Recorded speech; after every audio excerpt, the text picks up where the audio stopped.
if you could spend a little bit more time talking about how putting systems in place is really setting you up for success long term to be able to complete what you start. Human behavior is systematic. Sometimes we think that there's a lot of chaos factors and it's not, but it's systematic. And once you understand the system, you can design systems of your own that work. And so, yes, you've got the vision. Yes, you've got the assignment. You need to remember that at the heart of it all is the overflowing of love.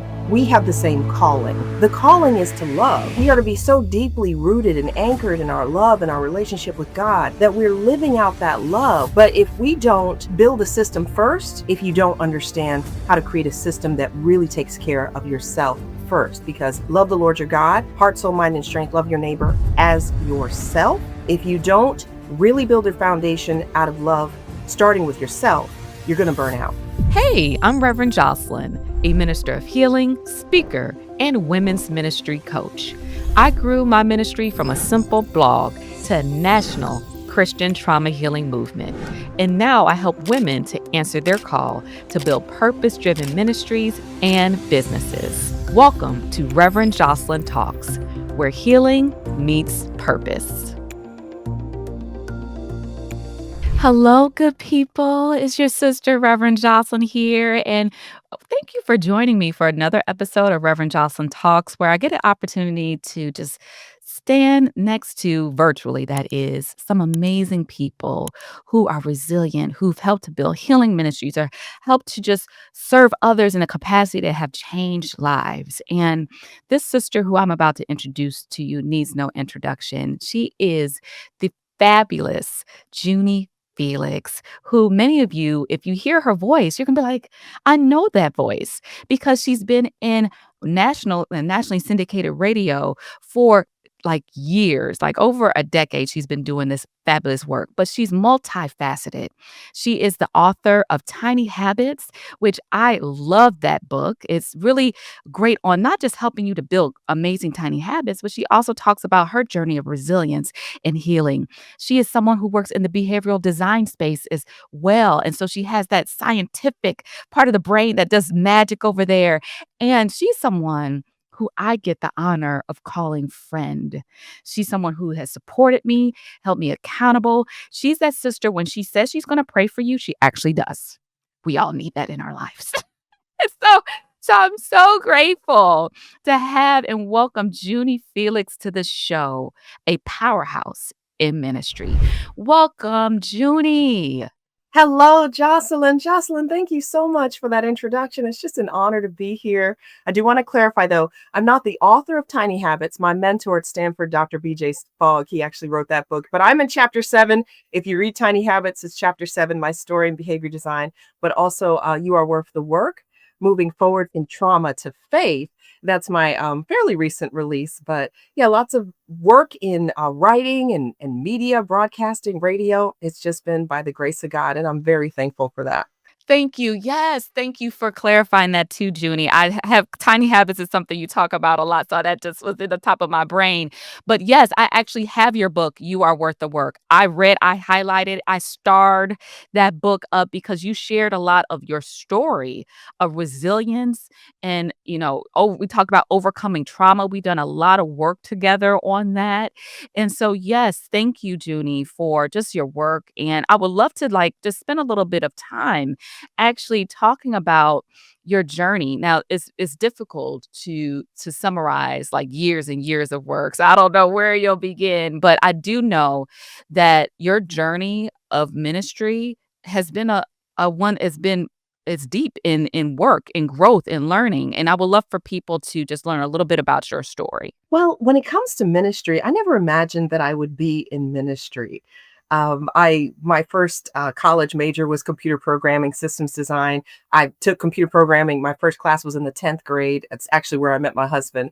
But yeah, just love technology and things like that. But then when I met the Lord when I was 17 years old and through the word, and was discipled by God through the word, wasn't raised in the church. So when it comes to ministry, and we've got the ministry launch conference coming up pretty soon, a lot of the folks that are going to be gathered with us, the women, they're going to be thinking about a word from the Lord, or a moment where they just knew that the Lord was inviting them into this adventure called ministry. And one of my favorite things about you, Jocelyn, is that you get it. Ministry is just, it's the word used to describe the service. It's the service that we do in love, out of love for the Lord. So with my ministry journey, I've been in ministry now for over 22 years. Was in full-time ministry for most of this time, but now I've pulled back quite a bit. But at age, I was 19, I was in college, and I first heard from the Lord. I was reading the book of Jeremiah, chapter 1, and the Lord gave me a word about not being worried about my youth, that he was going to put a word in me and that I would speak to nations and kings. And when you're, 19 going on 20, that's a big, huge, could be scary thing. But the first thing I did was I went to my mentor, Dr. Don Hawkins, I was working on a radio show at the time in the basement of my college. And yeah, I was like 21 at the time, 22, really a little older than I was thinking there. But we prayed, we talked, because he'd been in ministry at the time for some 40 years, I think, going on 40 years. But yeah, just took those first steps into ministry and just realized at a very young age, because it happened fast for me. I mean, I went from computer programming into broadcasting and then into broadcasting. I was on the air right away, and things were moving fast. And I was serving at my church. And I was singing in the choir for 8 years straight. If I was on that stage and sang at my first women's conference when I was 24 years old, 23, 24, and started speaking at age 25 and doing radio and all the things. And so it happened really fast. But I feel like it was a grace of God that he taught me early that there needs to be a system and a structure in place. And that goes back to my coding, my computer programming training. There's a system and structure for Come everything. talk about those systems now. Exactly. So I think that I was blessed from a young age to begin creating these systems so that it could be something that was sustainable and also something that was authentic, because that's how we really run out, is when we're doing things that are unsustainable and inauthentic. And at the heart of that, Jocelyn, is a passion that I have for self-care, self-nurturing, and really understanding the assignment. Man, Junie, you dropped quite a few gems here, so I'm gonna try to, pull a couple of them out. So first, I hope that those who are listening right now heard what you talked about in terms of the importance of systems, Mhm. because, for anyone who's listening right now who feels called to ministry, oftentimes some of us get a big vision and we're like, "Okay, I'm going to write a book, or I'm going to start speaking." Okay, so some of us get a clear vision. Some of us, the vision might be a little foggy. We just know we're called. But when it comes to the actual implementation and making those steps forward on whatever we're working on, in order to make progress, we can't just rely on passion alone. Those systems, if you could spend a little bit more time talking about how putting systems in place is really setting you up for success long term to be able to complete what you start. Oh yeah. Well, much later I was already doing radio for a long time. I'm talking like maybe 15, 16 years when I started studying with my mentor at Stanford in the behavior design lab. And one of the things that my behavior design mentor, Dr. BJ Fogg, first discovered in all of his extensive research is that as human creatures, human behavior is not it's systematic. And we sometimes we think that there's a lot of chaos factors, and it's not, but it's systematic. And once you understand the system, you can design systems of your own that work. And so one of the things that I'm glad we're focusing on today in this conversation, Jocelyn, is that you, at the very heart of it all, yes, you've got the vision. Yes, you've got the assignment. You need to remember that at the heart of it all is the overflowing of love. We have the same calling. I'm very careful about that word. If you look at my bio, you might think, oh my goodness, she's done all these things, but none of those things are my calling. My calling is the same as yours, Jocelyn. Jesus said, the greatest commandment is love the Lord your God with heart, soul, mind, and strength, and love your neighbor as yourself. The calling is to love. We are to be so deeply rooted and anchored in our love and our relationship with God that we're living out that love. We're shining that beautiful light that God has called us to shine. But if we don't build a system first, I'm talking foundation here.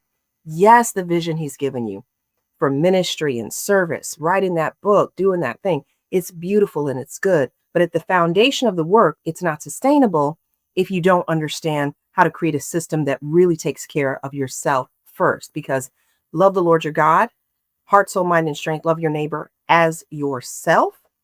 If you don't really build a foundation out of love, starting with yourself, you're going to burn out. You're going to run out.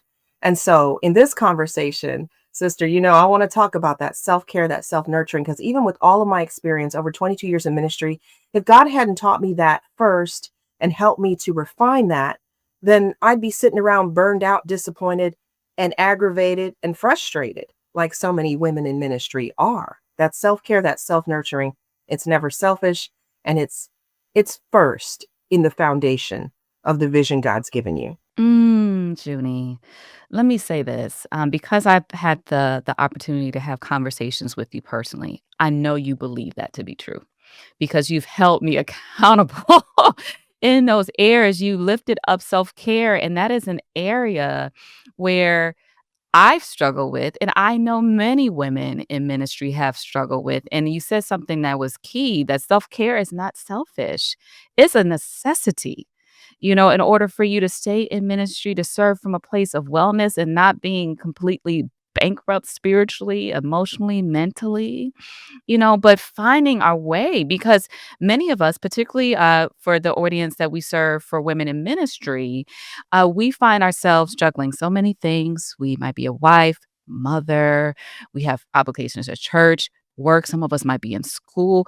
We got a lot going on and be feeling like we're going to pull out our hair. And so this idea of self-care is like, yeah, that sounds nice, but that sounds like is a dream. It's like something that's mystical Right. that I could never experience. So for that woman who's listening right now, where do like how? How do I find any And space for this?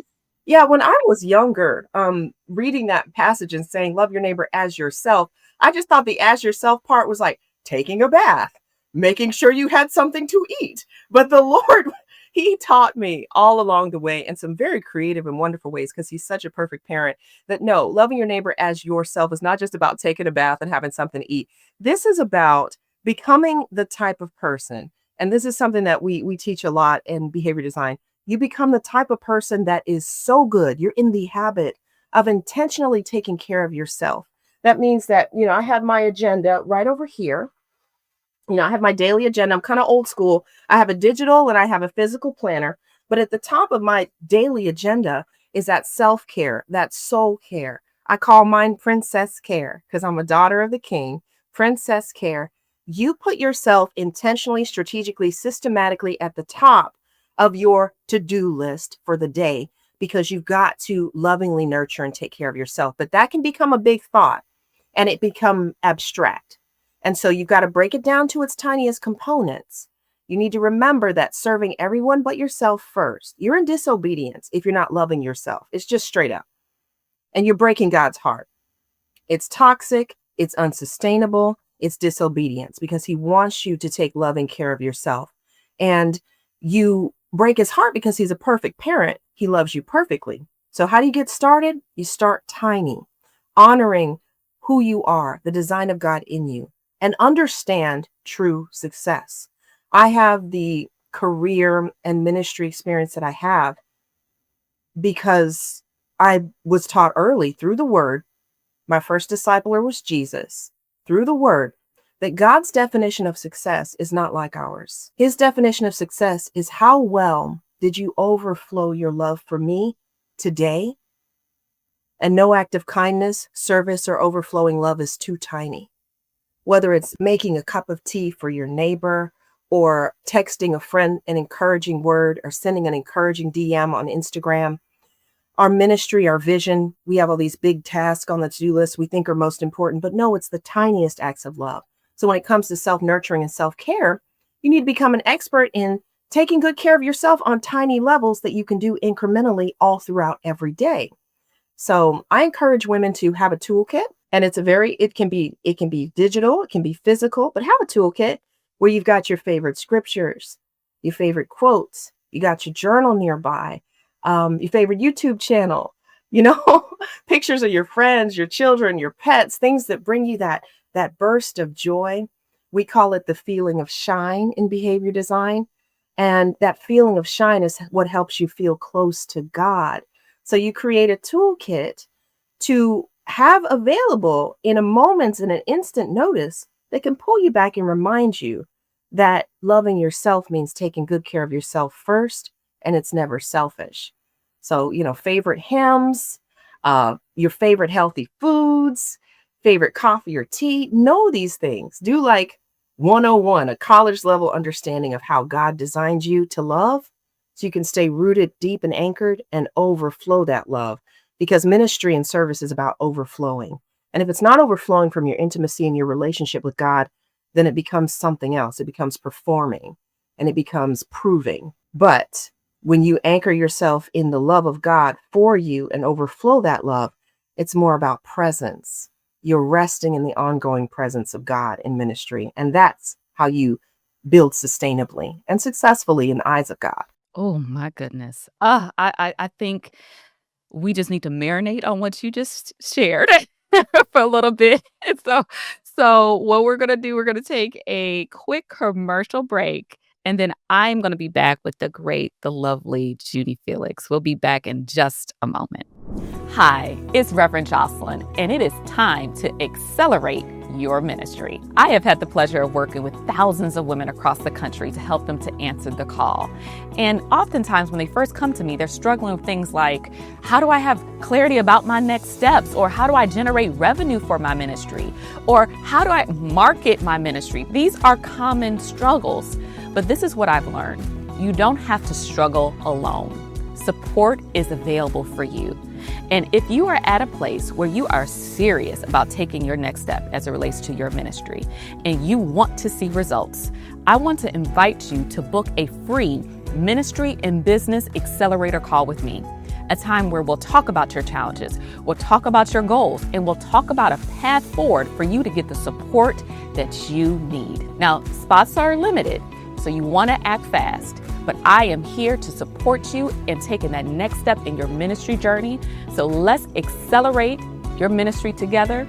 Book your call today. Well, welcome back from our commercial break. I'm here with the great Juni Felix, and we're talking about some strategies to really help you to not only start, but grow your ministry and stay in it for the long term. And earlier, before the commercial break, she introduced a phrase that might be unfamiliar for some of us, and she was talking about behavioral design. So, Junie, before we go any further, I would love for you to take a minute just to introduce what does that term actually mean to our audience? Oh, my pleasure. And it's behavior design. It's out. We always make sure to Oh, clarify. Not thank to get you. too Thank old. you. No, that's okay. It's behavior design. And behavior design was created by my mentor, Dr. BJ Fogg at Stanford University. And I'm blessed to be on the teaching team there. But it's really at its basic level, it's a systematic approach to thinking clearly about human behavior and designing simple ways to transform lives. And we do this by teaching methods and models like tiny habits, which is my personal favorite because I call behavior design the science of love because it's all about the tiniest things that accumulate and make the biggest difference. And ever since you really understood this concept, how has it changed things for you and how you just enter into spaces, whether it's ministry, personal life? What has that done for you? Well, especially in matters of self care, understanding the power of the tiniest things accumulating to make the biggest difference.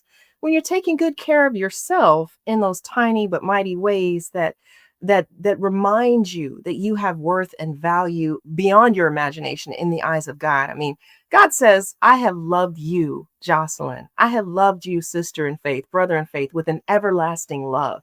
I mean, he gave his life for you, and you have a love from God that is so valuable.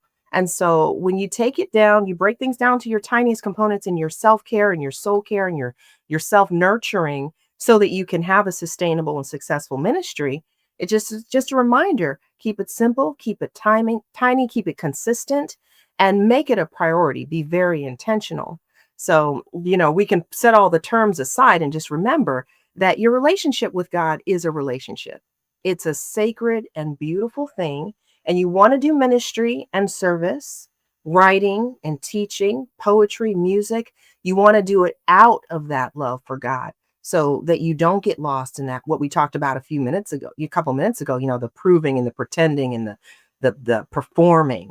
You don't want that because that's going to just make your ministry into something inauthentic.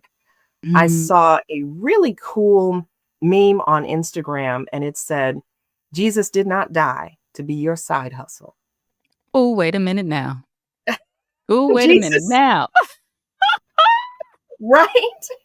And what I've seen a lot of ministry leaders make mistake in ministry is that you think, "Oh, I've got to prove, I've got to perform, I've got to produce." But with God, he's like, "No, remember what true success is." And it's that overflowing from that rooted, anchored love in God.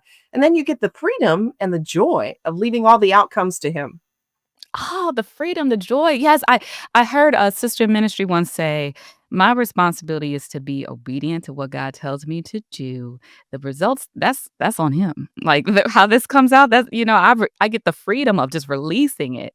I love how you said that, and I think also one of the things that you kinda alluded to, like, we can when we get into this performance mode and we're doing the work, we're just doing, we can get to the point where we are serving in ministry, doing work for God, but we're not involving God in the process. I know that there's been times in which I was working full time in ministry, spiritually bankrupt.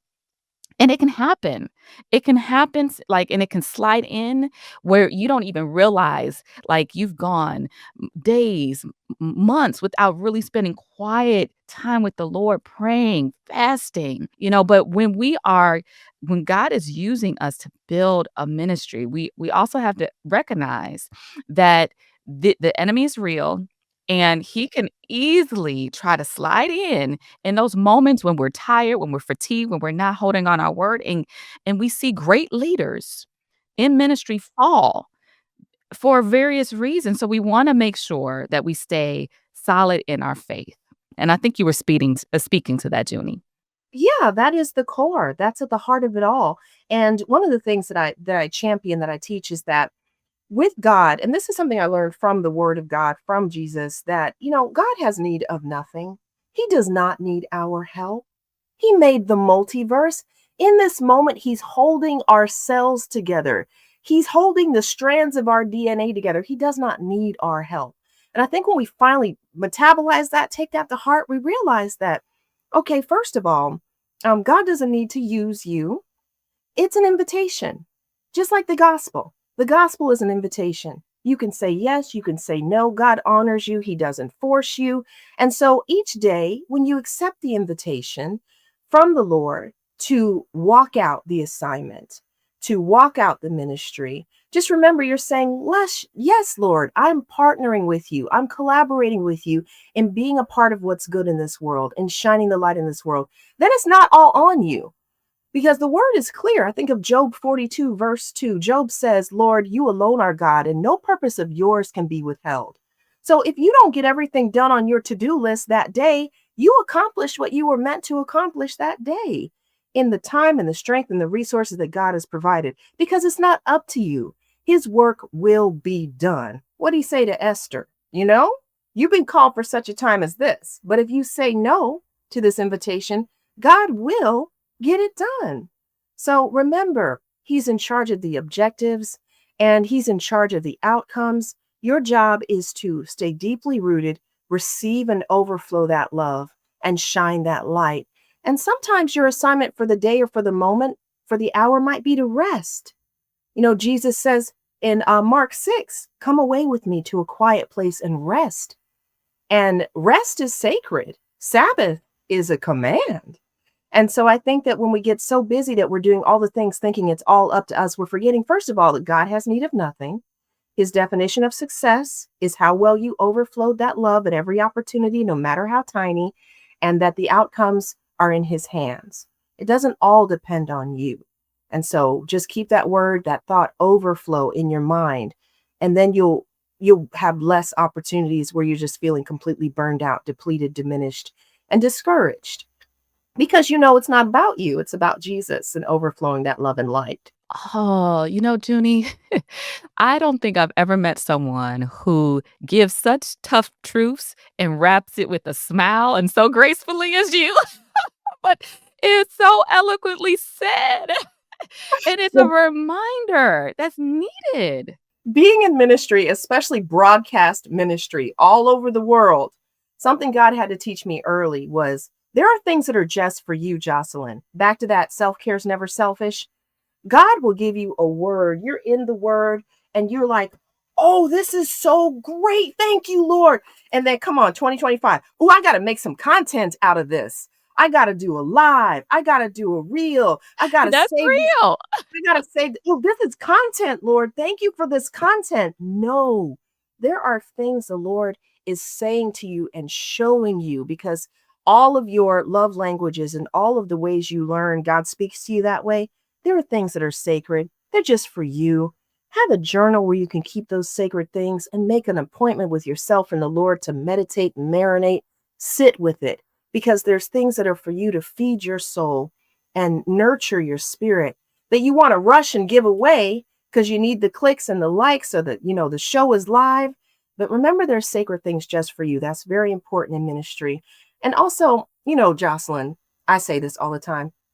Remember to have fun. You Do do. you know? Do you know what you think is fun and what's actually fun? I said this on the air every day for years and years. God invented fun. He's a perfect parent. You're his beloved daughter. He loves to see you smile.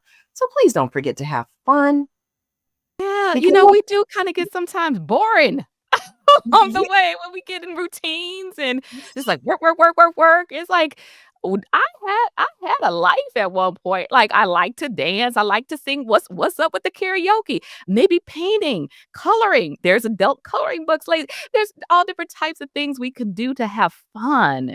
And Mhm. so being a Christian does not have to be boring. Yes, and I think of, one of my other the late Dallas Willard, one of my faith mentors, he used to say, "In God's eyes, we are all toddlers." So please remember, go have fun because you can't shine that light when it's been so dimmed by work and worry and these expectations you put on yourself that are just simply not from the Lord. Oh yes. I think you are freeing people today that including myself because I'm a big, checker off boxes person. I love doing hitting those to-do lists and sometimes we can feel if we haven't done all the things that we haven't accomplished what we needed to do, but you said no. You accomplished what Mhm. you needed to do in this season. Rest is of God. Sabbath is a command, you said. And these are reminders of what is important for us to steward and take care of the body, the vessel that God has given us. It's so true. And remembering that true success in God's eyes is loving the Lord with heart, soul, mind, and strength, and overflowing that deeply rooted, anchored in Him love every day. And no act of love and kindness is too tiny. And remember that it's never about perfection. God knows we can never be perfect, but we are designed in such a way we can never be perfect, but we can always choose to be faithful and we will make some mistakes along the way, but we can go back, do what we need to do to remedy those mistakes. But remember, it's not about perfection, it's about overflowing that love for the Lord. Another one of my favorite quotes from my mentor Dallas Willard, he says that god Jesus does not call you to do what he did. He's called you to be as he was, permeated with love, so that the doing of what he said and did becomes the natural expression of who you are in Christ. If you run out of you, then you are not in alignment with God's will for you, with that overflowing, anchored, rooted love. And then you won't burn out. It's sustainable when it's anchored in love. That's beautiful, Junie. And you're talking about something that lasts. The foundation is solid. Because here's the thing, and you know this in ministry, the storms will come, the challenges will come. It gets hard. And if we don't have our foundation built on Christ in the word and things that will last, we can easily just give up, say, no, I'm not cut out for this. But no, no, you stay the path and you make sure, as I mentioned in your introduction, that we have sisters like you are for me who will actually pray for you, encourage you, remind you why you started this to begin with. And I appreciate how you talked about the call. You started this because of the call of what we are meant to do. This is Yes, your expression of that calling, but that's right. it's important that we live it out. It's so true. It's an assignment, it's an invitation. The calling is to love and overflow that love. And remember, it's not up to you. His work will be done. He doesn't need our help, but we're invited to participate and shine that light. And hopefully that takes the pressure off so you can just keep moving forward. And in those times where it's time to pull back unapologetically and let God love on you and heal you up so you can go out there and shine that light again. It's all about that shine. And there's just some, just keep it practical, keep it fun, and be honest with yourself, you know? Be honest and know your Yeah. limitations. Yeah. So many things in ministry that it can go so wrong. And you mentioned some leaders that, it worked out differently than any of us expected. And there was a lot of, negative fallout. But the remedy for that is making sure that God is the main thing and that love is your objective every day, just like Jesus. Amen, Junie. Oh, I just could sit all day and share with you and talk with you, but I know we're at time. So, a couple last questions. How can people find out more information about you, your work, get your book? Where can we send people to learn more? Oh, please visit JunieFelix.com. I like to keep things simple. My first and last name, JunieFelix.com is where you can learn about the book and some of the other projects and things. But audiobook available through all your favorite sources. Highly recommend audiobook. But yeah, thank you. And find me on social media, Junie Felix. So many different ways to keep in touch. And of course, I'll be at the upcoming conference. That's exciting.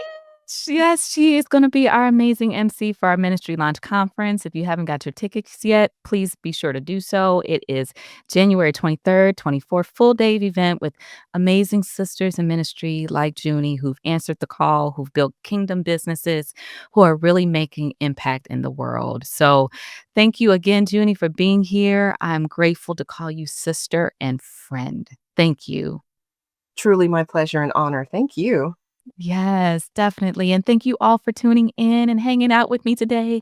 Did I not tell you that Junie is amazing? And I know she grabbed a bunch of gems and dropped a couple gems, that is, for us to just marinate on. And so be sure to apply all the things that she shared today and share this with a friend who you know could use the encouragement that she shared. Also, if this is your first time watching, be sure to subscribe so you never miss an episode. We have all bunch of good resources and tools that we share on this channel. So thank you again for watching, hanging out with me, and I will see you next week, family. God bless.